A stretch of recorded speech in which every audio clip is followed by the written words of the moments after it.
Bible Baptist Church Weekly Summaries. Bible School on the Lord's Day, Sunday, Colossians 1:24. I now rejoice in my sufferings for you, and fill up in my flesh what is lacking in the afflictions of Christ, for the sake of his body, which is the church. Sufferings is associated with Paul's imprisonment. Instead of complaining, Paul rejoices. Trials on behalf of Christ, this was a great privilege. The result of trials to strengthen the Colossians and other believers. Believers trust only in the living God.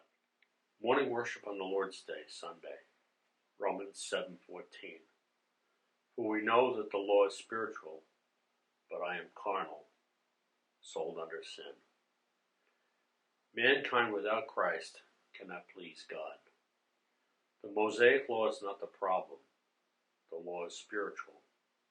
The Mosaic law comes from the living God. Unsaved mankind is in rebellion against God. The law cannot save.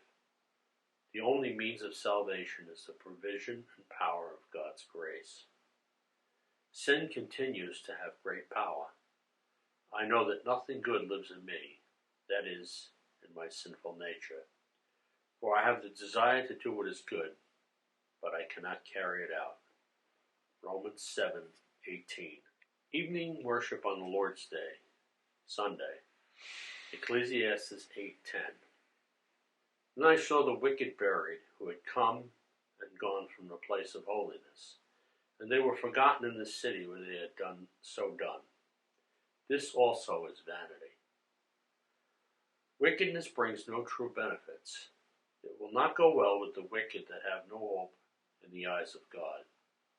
Many wicked receive praise, even though they live an ungodly life, but were forgotten in the city. This is also empty vanity. Bible study and prayer meeting on Wednesday, Matthew 20:5-14. Again he went out about the 6th and the 9th hour and did likewise. And about the 11th hour he went out and found others standing idle, and he said to them, Why have you been standing here idle all day? They said, Because no one hired us. He said to them, You also go into the vineyard, and whatever is right you will receive. So when evening had come, the owner of the vineyard said to his steward, Call the laborers and give them their wages, beginning with the last to the first. When those came who were hired about the 11th hour, they each received a denarius. But when the first came, they supposed they would receive more, and they likewise received each a denarius. And when they had received it, they complained against the landowner, saying, These last men have worked only 1 hour, and you made them equal to us who have borne the burden and the heat of the day. But he answered one of them and said, Friend, I am doing you no wrong. Did you not agree with me for a denarius? Take what is yours and go your way. I wish to give to this last man the same as to you. Everything on earth goes by the master's clock. Believers, we live by patient continuance in well-doing. The reward is eternal life. Any complaints? God can do no wrong. Be content with what you have and be thankful. God's gifts are so much better than we deserve.